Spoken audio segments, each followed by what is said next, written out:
Welcome everyone to the Elemental Awakening podcast. A very special guest today, Emily Fletcher. She's the founder of Ziva Meditation. Emily, thanks for joining me. Hey, thanks for having me. So me and Emily met a few years ago at the Bulletproof conference in, I think it was Pasadena. Mm-hmm. And I was with my friend Claudia at the time, who was also speaking at the conference. And we ended up just connecting, and we ended up actually meditating after the show in the hallway there. And I thought that was really unique, and it actually, sort of stuck in my mind. So obviously you're just popping up in my attention every time I saw you. I felt this connection. And when I found you were coming to Toronto to speak at Archangel, I was really excited because I was going. And I thought, why not invite you to be on the podcast? So yeah. Welcome. Yeah, it was fun. It was 3,500 people. It was my biggest group meditation ever. Yeah, you did awesome. I wish actually you would have spoke longer, but... Yeah, I think people get nervous like when they're planning conferences, who are like, oh, meditation is boring and we don't want to allocate too much time to it. But I'm like, no, I promise it can be entertaining. And it was good because you have such a gift, I think, for the way you sort of present meditation. And also, I mean, it's just your voice, maybe it's just your process, but it just got me right in the zone. It's okay, now she's going to talk a bit more, and then it was like, next. And then I just left stage. She was like, bye everyone. These are the keys to enlightenment. Peace out. See you later. So today we're just going to talk a bit about your story, and we'll go on. I'll just ask you a bunch of questions. So we met at Bulletproof. So tell me a bit about that process to becoming, a meditation teacher and the whole Ziva thing. You can start back as early as you want on your journey, and how you got to where you are today. I remember making jokes with my college boyfriend that if we got married, like he would take the kids to church and I would be like meditating in the garden. I didn't know how to meditate then, but it's always been just something I knew I would do maybe. But I was on Broadway for 10 years, understudying lead roles, which is very high demand, what I used to call stressful, very high demand. Basically, you never know which character you're going to play, so constant anxiety that led to insomnia. For 18 months, I couldn't sleep through the night. Going gray at 26, getting sick, getting injured.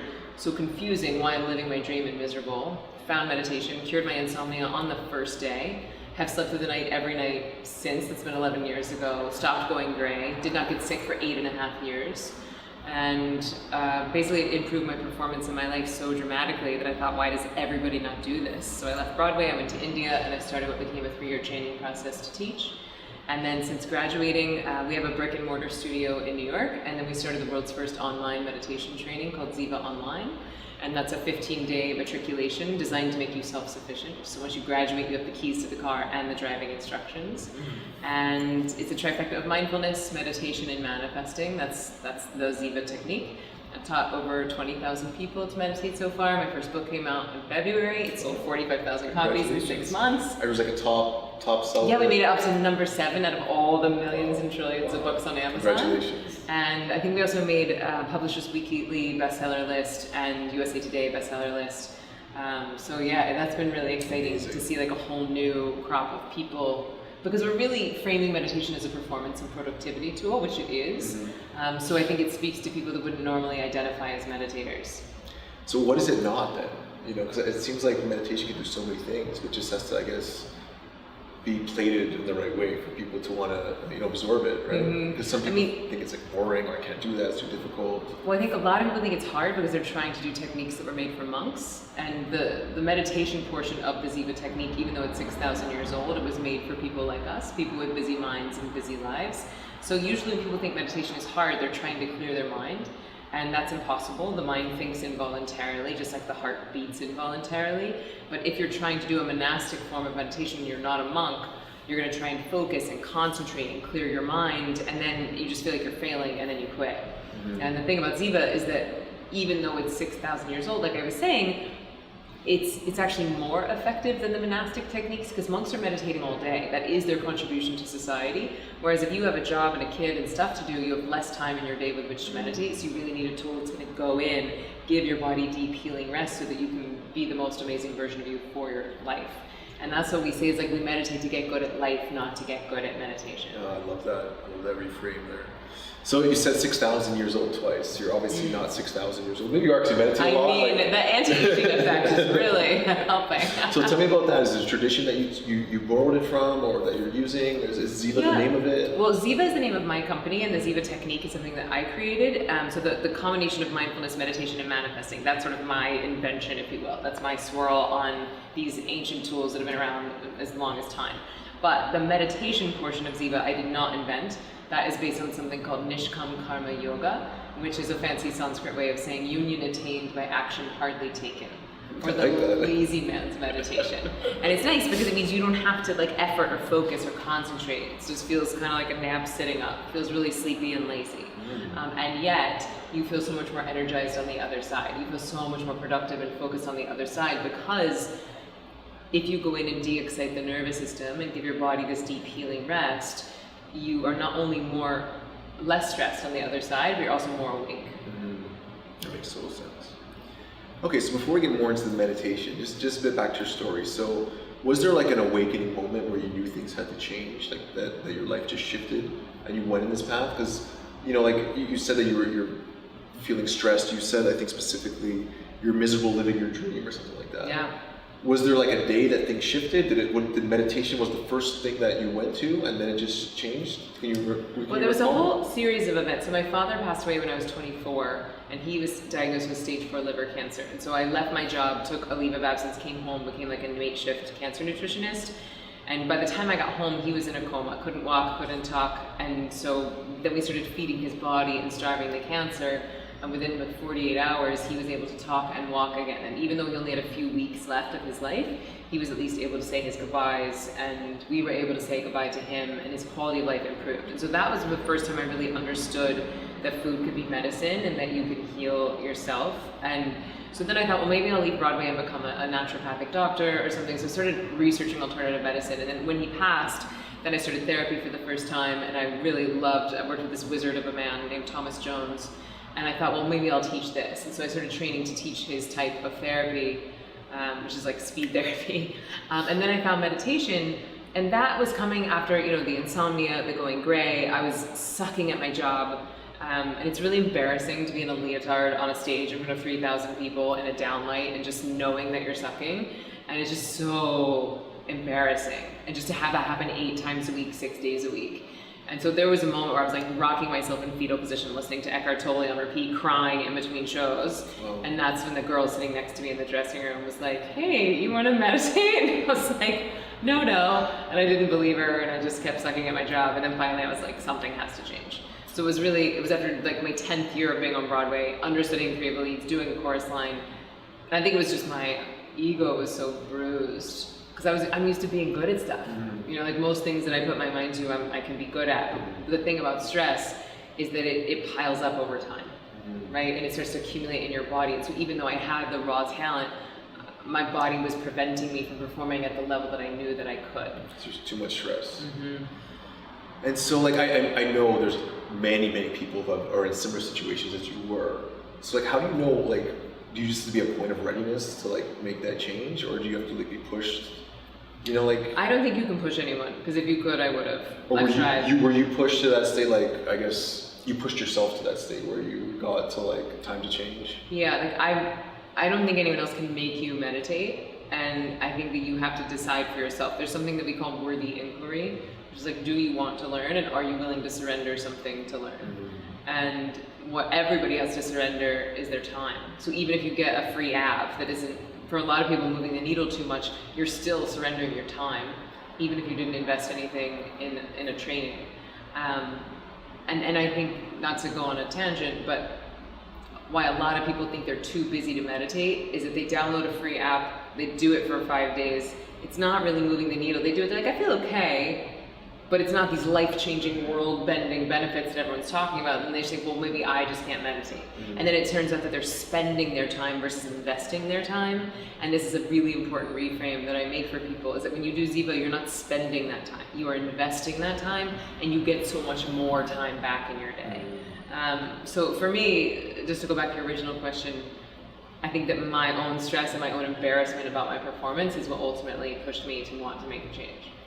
Do you think it's possible for people to make that change before they hit that rock bottom? Yeah, and I think that is attributed to the amount of science that is coming out about it now. It's not considered woo-woo anymore, and because of so many high performers outing themselves as meditators. You know, I mean, Oprah says it makes her 1,000 times more productive. The Seattle Seahawks do it. Ray Dalio attributes the entirety of his financial success to this. So it's like, you know, how many more high performers do we need? Ellen, Hugh Jackman, Channing Tatum, like, they're all meditating. And so it's like, oh, well, the world's highest performers, they can all find time to do it, but I'm too busy. You know, it's like, come on, if Oprah has time to meditate, you have time to meditate. Yeah. It was like, it's a beautiful way to reframe that. Even like, there's an amazing speaker that came on shortly after you, Haven? Mm-hmm. And she blew me away. Yeah. And I just dropped any excuse that I had that I couldn't do something. It was like, you know, like how can you not be inspired by a story like that? Yes. And now I'm just using that for everything. Like I can't do this, I can't do that. That's like taken right out of the vocabulary. Yeah, straight and try and can't, just get them out of the vocab. And Haven is a woman, she's deaf and blind. And this woman is speaking all over the place. She is advocating for people with disabilities. Like she's works at the White House. Like she's incredible. Harvard law degree. Yeah, Harvard law degree. Surfer. I was just like, wow. Like, I just kept getting blown away as the talk went on. So going back to what you were just talking about then. So what do you think is that minimum like investment needed to start seeing like a tangible return? So what we teach in the online course and in the book is 15 minutes twice a day. And we build people up to that in the online course. But I'm not that interested in the conversation around how few minutes a day can I do, because the only reason people are trying to negotiate how little time they can do is that they haven't yet found a technique that's giving them a return on their time investment. So if you're in the mindset of that's wasted time, then you should be meditating 0 minutes a day. Oh, good. You know, because then it's a waste of your most valuable resource. If it's not giving you more time in your day and better sleep and more productivity and an increased sex drive and better parking karma, don't fucking meditate. Better parking karma. That's a whole chapter. Yeah. Which expires a little bit early, but we're gonna play the parking karma. Oh, I'm gonna bring some juju. Great. So I love that reframe. All these reframes you're throwing at me. It's almost like, I wouldn't even call it like a sales pitch, but it's just actually getting people to understand how it can work for them in a way that speaks to them, right? Yeah, I mean, all sales is letting people know what a product is going to mean to them, the value, what a thing is going to do for you. And here's the thing, if you want to reframe, because everybody's asking, well, how can meditation do this and this and this and this? And yes, I know sometimes I sound like a used car salesman, but the question we should be asking is, how is stress messing so many things up? Right? Because stress is being called the black plague of our century. According to Harvard Medical School, it's responsible for 90% of all doctors' visits. Mm-hmm. It is decreasing our sex drive. It's making us infertile. It's decreasing brain elasticity. It's decreasing skin elasticity. It is weakening your immune system. I mean, stress is terrible for us. Right, yeah. It's like pouring acid in your body all day, every day. The wrong kind. Yeah, the wrong kind of acid. This cocktail of adrenaline and cortisol, it is acidic in nature, and then that acid leads to inflammation. And we know that chronic inflammation is the basis of all chronic disease. And so we have to stop thinking about meditation as like this cute fringe activity that we'll get around to when we have more time. And we have to start to see it as the single most important piece of mental hygiene that we need to be practicing every day, especially because of the intensity of the challenges that we're being faced as a species right now. Like, we cannot afford to be stupid, sick, and slow. And that is what stress is doing to us. It is making us stupid, sick, and slow. And we gotta wake up. Like, we need all hands on deck individually to solve our own challenges, and we need all hands on deck to deal with climate change. Yeah, climate change. Well, beyond climate change, just everything. It seems like we're totally out of whack as society. The way we fight with each other, the way we're so divided, and I think meditation will help bring a lot more balance. And none of those social and political and economic issues are going to matter when there's no oxygen in the air to breathe. Absolutely. Like, we're not going to care if you're a Republican or a Democrat or a Green Party or what's the other one? I don't even follow U.S. politics, okay. So I have no idea. But in Canada, Green Party. There's Green, there's NDP, there's Conservative. But like, it's not, if you're like, oh, there's no oxygen in the air, I don't really care what your party affiliation is. It doesn't matter. No, it doesn't matter. So another question I have for you. So you like to talk about, I guess, I don't know what, like, maybe I'm just speaking for you, but about performance is a big thing. A lot of people are first attracted to it. Traditionally, spirituality was a big sort of draw on meditation too, sort of connecting with the universe, with yourself, having clarity. So I'll ask you a personal question, then maybe I'll ask you some anecdotal stuff. Like, how do you practice? Do you practice it more for performance? Is there a spiritual connection, or you had spiritual experiences through meditating? Yes, and I meditate for performance. I teach almost all day, every day. You know, I have a team, I have a family, I have a 16-month-old son. that means 1.5 years for you non-toddler owners. And so I do it so that I can show up and be a great mom, so that I can be a great CEO, so that I can be a great teacher, because I need my brain to be firing on all cylinders most of the day. And yes, I've had many spiritual experiences, and it's and for me those look like serendipity, synchronicity, ease, flow, where I just feel like nature always has my back. That to me is, it's like a constant connection. To me, they're not mutually exclusive. They're not exclusive at all. Have you ever had any experiences where you've had like almost like a psychedelic experience through meditation, where you've had visions, or where you've like time has stopped and you've seen? Yeah, anything you want to share or describe? One time I was leading a meditation at a guy named John Gabriel. He does this retreat in Omega, and I was leading maybe like, I don't know, 350 people, and they had been doing like deep work for 3.5 days, and I was the last speaker on like like at the end of the thing.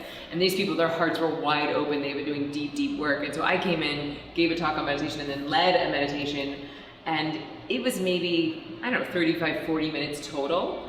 And then when we opened our eyes, like the whole room thought that it had been 5 minutes. Like the whole room was like, they thought I had moved the dials on the clock. And so that was kind of fun, because I've never had a collective time warp like that everyone had such a similar experience. Almost every time I meditate, time changes, my relation to the time changes. And the most psychedelic thing that's ever happened to me, though, was more after a Kundalini class. I was leading a retreat, so we were meditating a lot during that weekend, but then someone led a Kundalini class. Because Kundalini is kind of designed to be a replacement for drugs, so people will frame it as that. Of like when people are trying to get off LSD in the 60s, they're like, oh, we'll try these breathing techniques, you can kind of trip out. So whereas Ziva is more about grounding and rest and giving yourself more energy on the other side.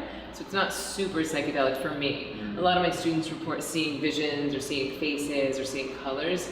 That's not my experience. And do you always follow your own technique when you meditate, or do you ever? Unless I'm specifically like on like someone else's retreat, or if I happen to be learning from another teacher, like unless someone else is guiding me through or teaching me something else, then yeah, I do this, because I think it's the best. I think it's the most efficient use of your time. Okay. How are we doing for time there, Sam? I'll let you know. Okay. Go ahead.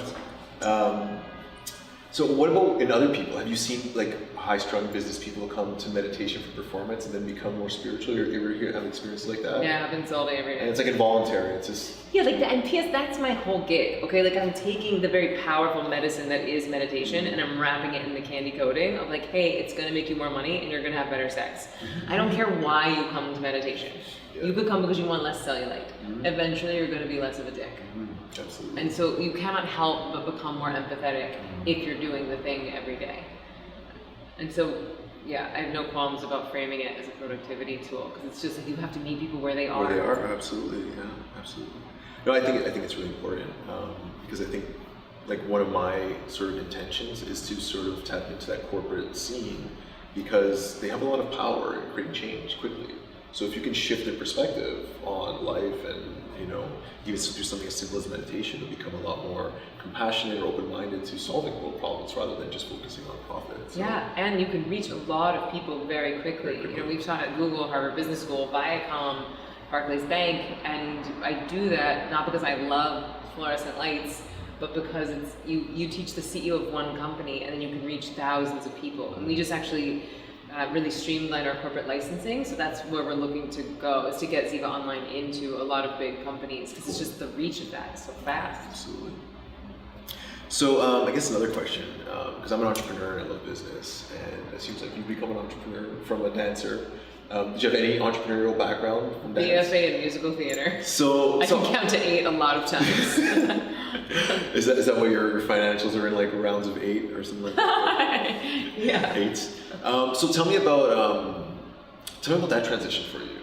Was it automatically like, I'm gonna do a business out of this? Did you want to switch from dance? Did you become more practice first? And because business and meditation are not two words you hear much hand in hand, but you're starting to see it a lot now, like Calm and there's a bunch of apps that are out now. How was that sort of process for you? It's been fun. I like learning, and as an actress, you're constantly learning new shows. You're constantly auditioning for new shows. Like it's a revolving door. It's not like, oh, I'm in this Broadway show for the rest of my life. Even if you're in a Broadway show, you're learning new material to audition for other stuff. And so I think it's prepared me very well for being an entrepreneur. Also, you're auditioning all the time and hearing no all the time, which also prepares you for being an entrepreneur. So I'd say that once I felt like I was very solid with my training and with the material that I was teaching, and I felt very solid with the technique, then I put that same amount of energy into learning entrepreneurship and learning how to run a business. And so I was just teaching the live course when I started, and I was just teaching meditation. And then we created an online course in 2013. It was actually the first online meditation training. It was before Headspace, before Oprah Chopra. But they all came out, like Headspace and Oprah Chopra came out like later on that same year. And but it was exciting to be ahead of the curve, even as a tiny solopreneur. And it was a little bit of like a nudist Buddhist to start. Tai Lopez says like you can be it was at that conference. I was there. Yeah. I use that all the time. It's It's so stuck good. in my head. Me too. So this guy Tai Lopez, he says like in business you can be a nudist or you can be a Buddhist, but you can't be a nudist Buddhist. Meaning like you can have one weird thing, but you can't have two weird things. You can't be too far out there or you're gonna miss. Yeah, you can be too far ahead of. And at the beginning I thought I was a nudist Buddhist because believe it or not, in 2013, meditation was weird and so were online courses. And so I was like a little bit of weird on top of weird. Now it's like crushing. So I don't know, and if you talk to any successful entrepreneur, they're like, yes, I had this, but mostly what they had is luck and timing, and I definitely had timing on my side because I got in the game right before it was cool. And so when people were looking for meditation experts, like I was already kind of in the field and in the wild, so they knew to come to me. And then that's really been built, and the technique works, so people move through it, their lives change, and then they refer their friends, and so it's become a really beautiful spiral. But I like the entrepreneurship, I like running the company, it's fun for me, and I think I've done a really good job of hiring an amazing team. How important is the right people working with the right people? 1,000 trillion%. Right. If you don't have the right people, you can't do anything.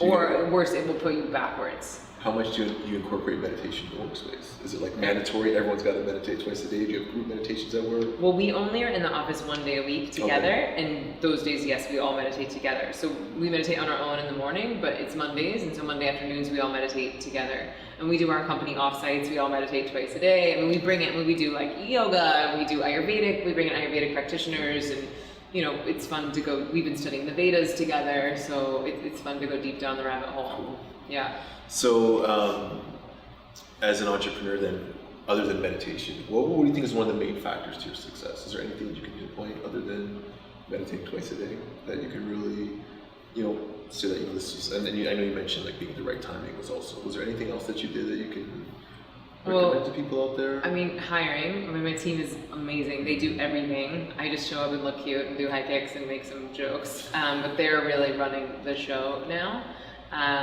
And our online course is really good. I spent years teaching live before I even developed the online course. And now most online courses have a 3% completion rate. So 3% of all online courses that get bought, only 3% get finished. That's crazy. Our completion rate is 70%. Wow. Which is unheard of. And so I think that is attributed to, I'm really good on camera, so that's like my acting background. We've developed it in a way that it's a matriculation, so it's not a choose your own adventure, it builds on top of it. It's very much holding someone's hand and walking them through. I like that. And it's beautiful to look at. Like I've always, because it's tempting when you get into online stuff to want to go for the sale or go for the transaction, like the quick fix. But I've always seen Ziva as a brand. And a brand really just means that customers can trust the whole experience, from the moment they see your website to the checking out to the course itself to the follow-up, that it all has like a beautiful familiarity to it. And so I've always built the brand over transactions. And I think and you think that'll give you more of like a long-term success because you're building something that people can trust and recognize. Yeah. And other than that, I mean, my husband is, he's been in business for a long time, and he's been in technology for a long time, and he's a strategist. And so I've certainly learned by living with him and learned by osmosis, but we've kept it very church and state. Like he never officially worked on the company until a couple of months ago. And so he's starting to come on as like CTO, CFO, so Okay. that's interesting. It's interesting, pretty exciting. Yeah. Does he meditate as well? Sometimes. Sometimes. Not as much as I would like for him Yeah, to, right, but he okay. does. Yeah, my wife just got into the Calm app, and she's doing it in the morning, and so I was really excited about that. So Cool. she's really starting to get into it. Fun fact, the #1 most used feature on Calm, want to know what it is? What's that? It's Matthew McConaughey reading people a bedtime story. Yeah, once her friends heard about that, they're like, oh my god. Yeah. Like, sounds nice, but not meditation. Yeah, Sounds right. awesome. Help you go to sleep with certain dreams, maybe, I don't know. Dreaming of Matthew. Okay, so you give a lot of amazing tips there for people. So it's just making sure your product is right, really putting a lot of thought, because you had that whole process of refining it from like years of self-practice and seeing what works. And we iterated. So the one that we made in 2013 is different. We made it so much better, and we launched a new version in 2017. Cool. Okay, so yeah, so people that are wanting to get into the space, do it right. Wait, the other thing is to know that it is a business. And so like, yes, I'm a teacher, I'm a meditation teacher. I spend about 15% of my working hours teaching. Okay. The other 85% is on the company. So what's your future outlook for Ziva? Where do you see yourself? So we really want to double down on the like big corporate play, because it's not like people who identify as meditators are not coming to me as their teacher. Like they want to do with mala beads and a beard on a mountaintop. Like most people who come to me are coming because of the accessibility, the attractiveness, it makes sense, you know, the relatability. And so I feel like it's a really good fit to go into companies, and especially because we talk so much about productivity and performance. So I'd love to do partnerships with like Starbucks, where, you know, mid-afternoon, they have so much real estate, it's packed in the mornings, it's empty in the afternoon. So what if you came in, got a herbal tea, and then did your Ziva meditation on your headphones in Starbucks, you know, in the afternoons? I'd like to see it in airplanes. I'd like to see it on Delta flights. I'd love to see it in schools. Next year, our big thing is we're releasing Ziva Kids. So I'm thrilled about that. I get that question all the time. Yeah, it's big. We get it all day, every day. When's your kids' course? When's your kids' course? And so that I'm thrilled about. Love to see that in schools all over. We just recently partnered with the Navy SEALs. Nice. So they're using it as they transition You're doing out. a lot, yeah. Wow. Yeah, and also the Army, the US Army base in New York, in Brooklyn, is starting to use Ziva. Cool. Yeah. That's amazing. Yeah. Okay, so that's, I guess, your outlook is just really expanding the corporate, Yeah. going to be as accessible as possible. And also likely book 2. Probably start working on that. Book 2, okay. Tell me about book 1. What spawned So that? book 1 is called Stress Less, Accomplish More. Okay. Meditation for Extraordinary Performance. Okay. And it's basically the science behind why to meditate. It's the science behind all those selfish reasons why we meditate. Why it gives you better sleep, why it can reverse your body age, why it makes you more productive, why it improves your sex life. And then I do teach a technique in the book, but it's gentler than the online course or live. And then at the end, we kind of pull the lens out and say, what's the ripple effect of you selfishly improving your life? How does that impact your kids, your family, your coworkers, and then humanity itself? And then book 2 will likely be on manifesting, but TBD. TBD. TBD terms? Yeah. Okay, so a couple things I want to jump on here. So let's just talk about family for a second here, because you're a new mom, well, 16 months new. How did that change as an entrepreneur and as your meditation practice? Did it throw you totally out of whack? Because a lot of moms are going to say, I don't meditate as a mom. But Yeah. Well, I mean, I meditated one, I got pregnant on my first try at 39 years old. So like anyone trying to get pregnant should really consider meditation. 2, my pregnancy was a total dream because I was meditating all the way through it.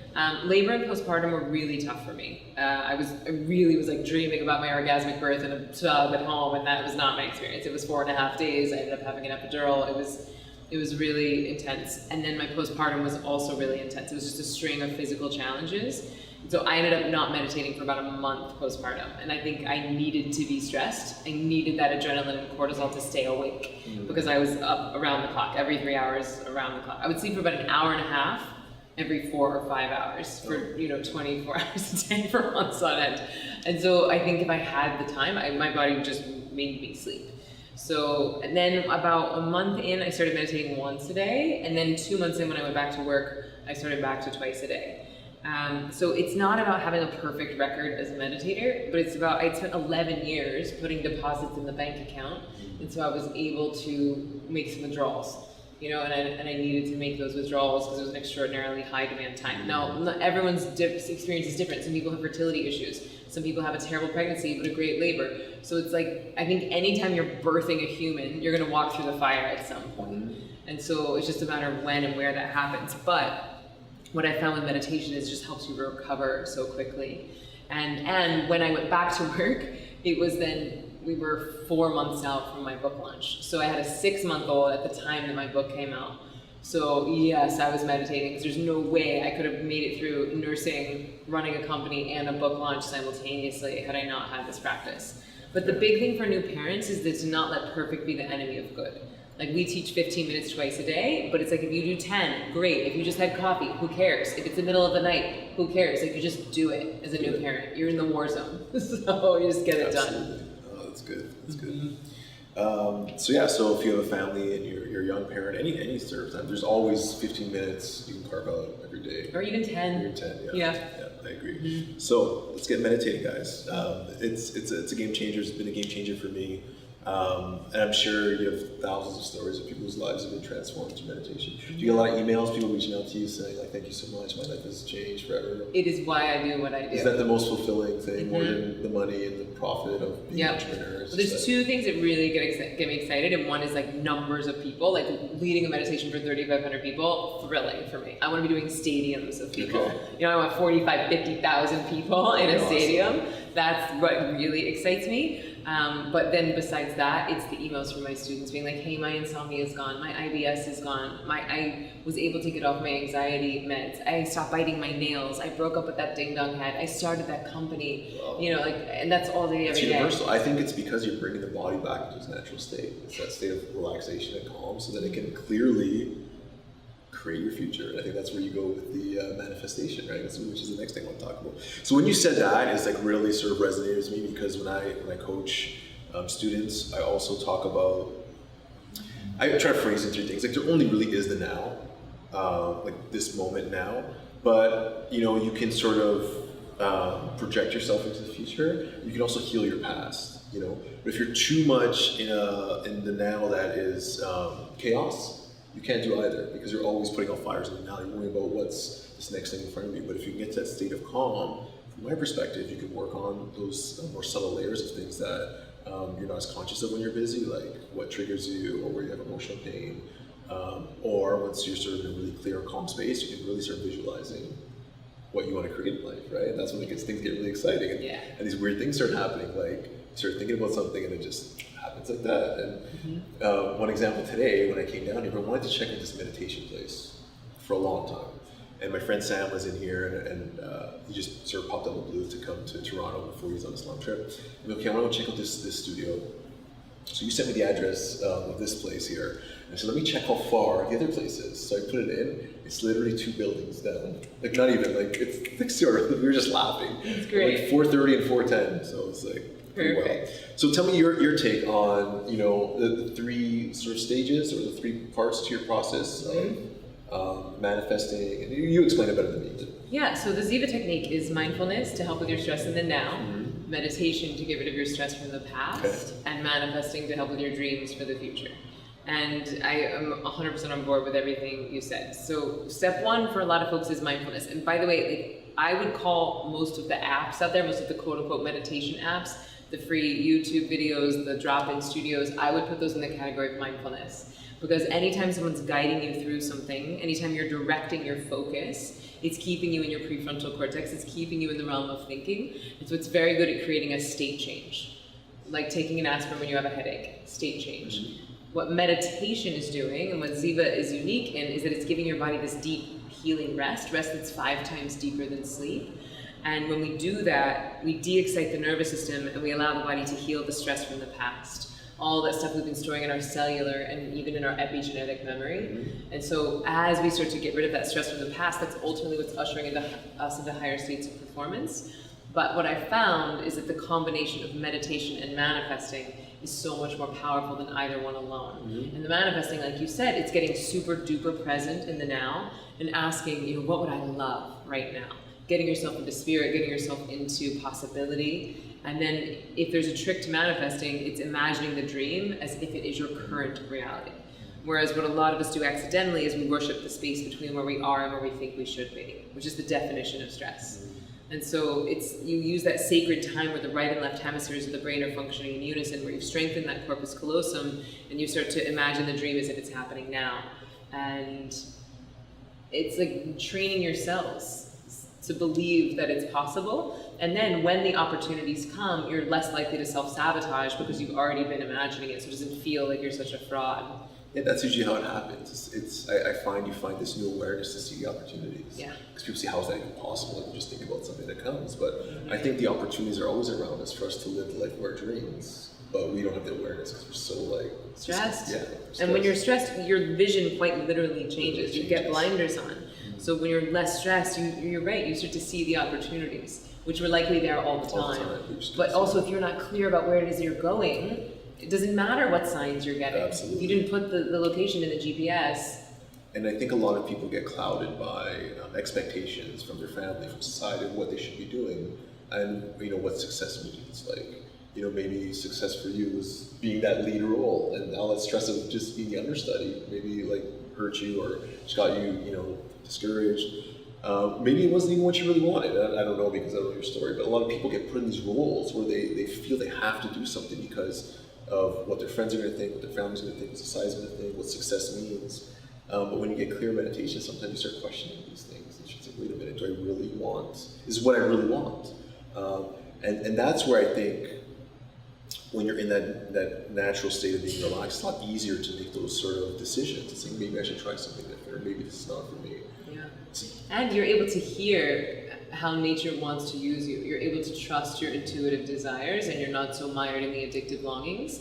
And so you really start having a two-way conversation with nature. Yes, communicating your intentions, but also listening for how it wants to use you. So talk a bit about intuition and meditation. How has that impacted your life or some of your students' lives? Yeah, I mean, it's huge because most of us are running around so stressed, reviewing the past, rehearsing the future, and we can't tell the difference between our addictions and our desires. And so it's very hard to even know what intuition is. So I think that usually intuition or inspiration is moving you towards the positive, and usually fear is moving you away. There are exceptions to that, but it's a nice rule of thumb. And I think that if you've got this, I suck, I'm gonna die alone with cats eating my face, if this voice is screaming at you all day, it's real hard to hear that little voice of like, write that book, oh my God. And so if this thing chills out a little bit, not that meditation is about clearing the mind, but we do balance out the left brain, right brain equilibrium. This chills out a little bit, the voice on the intuition gets louder, and then you get to choose which one of those voices you can listen to. Yeah, that makes total sense. Has your intuition ever led you wrong once you started meditation? I'm sure. I mean, I've made lots of mistakes, but it likely wasn't my intuition. It was likely some fear-based longing or addictive longing or ego-based decision. Do you find any of your clients that are into more the business world like totally change after they start meditating? Like say like, screw this, I don't want to do this business anymore. Mm-hmm. Yeah, I have a lot of people want to quit. I give people, I'm like, don't quit or get divorced for like at least 2 months. Who signed this contract? Yeah, I mean, basically, I'm gonna like threaten them, and especially when I have married couples come in, I'm like, do not, if you guys get divorced, I'm voiding the transaction, because there's so much release that happens in the beginning, that they think, oh, well, you're the reason I'm sad, or you're the reason I'm angry. If I just get rid of you, I won't be sad or angry. But really, they're sad because their parents got divorced when they were 12. It's always a and the reflection of something inside. Yeah. So they're just healing their own stuff finally. But then once that passes, then it usually chills. But yeah, a lot of people, like you said, they hear their own intuition. They want to be of greater service. They realize that maybe what they thought were their dreams were actually what they should be doing. Or they see what they're doing is so unfulfilling. It's like there's nothing there. That's what happened to me. I was just like, there's nothing here for me. Like, I'm doing good at what I'm doing, but I'm gonna wake up 40 years from now doing the exact same thing, and nothing's gonna change. It'll make zero impact. Yeah, so I love that. I love asking that question too. Yes, we covered a bunch of these questions that I had here. One question that, I'm a big proponent of psychedelics. I made a documentary on psychedelics we released last year. What's it called? Psyched Out. I don't know if you've seen it yet. I haven't. I would love to. Yeah, so I was just at a business conference in Cabo with like 125 of the world's most successful entrepreneurs. A lot of them are Canadian. And there was a 2.5-hour panel on psychedelics. We could have talked about anything. We could have talked about like upping your return rate, like selling your company, personal brands, and 2.5 hours. they allocated to psychedelics, which I thought was fascinating. It was a really good conversation, wide-ranging panel, and the thing I loved about it is they were talking about the importance of integration and preparation and the responsibility that it is, and they were basically like, don't you guys fuck this up. because it's like, it's not a silver bullet, it's not a quick fix. Absolutely. And if you're gonna do it, you have to also do the other work. And this is a privilege that we want to make available to a lot of people. And if you abuse it as one of the lucky few that gets to start, you might mess it up for everybody else. So I thought that was a good conversation. Yeah, no, I think you hit the nail on the head with that. And I think meditation can play a huge role into preparation for psychedelic journeys and also for integration. You know, it's after. And you know, I could have said better myself. It's not a silver bullet, and the people that go to it as this fix end up keep having to go back because it hits this reset button for them. They feel good for like a week, a month, whatever, and they go back to that same environment. They don't make any changes, and then they slowly go back into those patterns. Yeah. So, is there anything that you can share from your own experiences? Well, I've never done psychedelics therapeutically. I've only done them recreationally. Okay. And so I can't speak too much. I mean, it's been fun for me, and I think that yes, it's had an impact. Like specifically with mushrooms, where it's like, I feel like it's giving you a window into what it's like to be in a higher state of consciousness. But the trick about drugs alone is that, yes, it's giving you this window, but then you go back to sobriety and you have to pay the piper, right? So at some point you're gonna have to do the work, but I think it's really valuable to have the window as to where you're headed or what that even feels like, and especially if people are dealing with trauma or depression or anxiety, because it's like, you might even forget that it's possible to change. Just, I think it's a tool just like anti-anxiety or antidepressants can be to get you to the therapist, to get you to the gym. And so I like the conversation of meditation being in the mix with therapy and psychedelics. And it was news to me to see like what a great success rate people are having with things like PTSD and trauma and marriages. And so I'm excited to learn more. Yeah, so and like I said, we're working on things like that because I know it's not just one or the other. It's like creating a lifestyle that you're more consciously aware of your actions, your emotions, your feelings, your intuition, and all these things. So yeah. Awesome. So how are we doing for time there, Sam? 16 minutes. 16 minutes, okay, good. We're making great time. So just jump around a bit with just some random questions. So I guess from a performance perspective, are there any like apps or devices that really help you get like your productivity or yourself to the next level when it comes to your day-to-day? Is there anything that rings out? I mean, my Google Calendar. Yeah, so you're not really tech focused. I mean, I live and die by my Google Calendar. How about any devices? Is there any things that you use that are really game changer, like specific things that might help with your meditation, a pillow, Muse headset, anything like that? Simple, plain Jane. It's the chair. Just a chair. Yeah. I mean, I know. I think that all the devices and the trackers and the stuff, it's like they're fun toys, and if it's inspiring people to start, then great. But it's like, do you really want to be tethered to electricity and to technology for your meditation practice? And with the apps, especially with meditation apps, like the dirty little secret is that they are designed to keep you tethered to your phone. They're free because they're getting advertising dollars, which are based on your eyeballs. And it's like, well, let's lean our eyeballs closed in order to be meditating. Now I understand people like the gamification, and if people have never taken the time to get trained in the skill that is meditation, then of course you want as many gadgets and whistles and bells to tell you something. But I think once you learn how to do it, once you have the keys to the car and the driving instructions, I think there's a lot of value in being self-sufficient and letting the body heal itself in the way that it knows best how to heal. Muse can be helpful as long as you turn the sound off for Ziva, because it's basically punishing you for having thoughts. So it's much more of a monastic. Okay. It's like if your brain gets active, it gives you storm, and if it gets settled, it gives you birds. Some people are chasing birds, so they're chasing, trying to clear the mind. And so that is fine. It's just based on more of a monastic technique. So if you like the feedback, you can wear the headband but turn the sound off if you're going to practice Ziva. Okay. And then I think the Aura Ring, which you have the Aura Ring, yep. So the CEO is a Ziva graduate, and we originally like helped them a little bit with their meditation interface, and so I think it's great. Every single person I know is wearing them, and the way I think that those are helpful is if you're just starting a meditation practice, it's nice to track specifically your sleep, so you can see how much deeper your sleep gets once you're meditating. That's what I love most about this. It's really the sleep awareness, because something I took from it, and then I read Matthew Walker, Why We Sleep. Why We Sleep, I just started that. Oh my God, it's so good. I was like, wow, this explains so much about so many things. And, so I'm curious, I've been really focusing on my sleep, on my red light blockers at night, and the blue light blockers, the red glasses, so it's been cool. So would you recommend meditation right before bed? Is that a good practice? No, not Ziva. You could do, we have a sleep course that we just came out with, so we have like a guided sleep visualization that's designed to help you go into a restful sleep. We also made after learning that thing about Matthew McConaughey, we made a bedtime story, so it's me reading the Velveteen Rabbit. People love it. But you could do that, you could do a guided sleep visualization right before bed. But with Ziva, because it's giving your body rest that's 5 times deeper than sleep, you want to do it first thing in the morning, before coffee, breakfast, or computer, and then you want to do it mid-afternoon, where you would have had that slump or that coffee. Cool. That's where you want to do your second sitting. Awesome.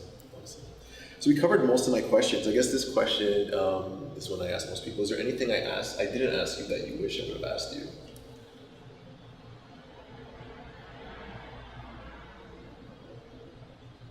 And it could be totally anything. Something just feel like sharing, something out of left field, something up and coming, something you want to do. I don't know, the only thing that's coming up right now is something about Jasper, which is my son's name.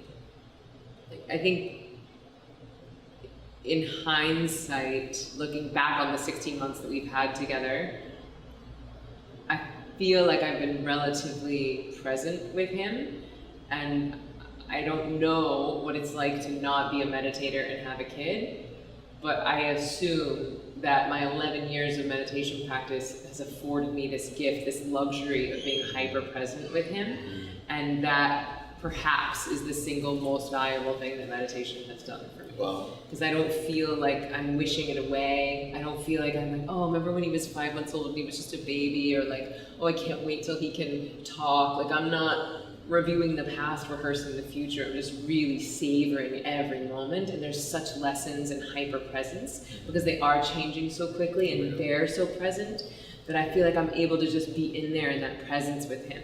And even though I'm not with him all the time, like I have a nanny, I have a really involved husband, I work a lot. So, and I feel like I've not had mom guilt, which I thought that I would, because I love my company, I work a ton, and I anticipated being really guilty about the time that I'm not with him.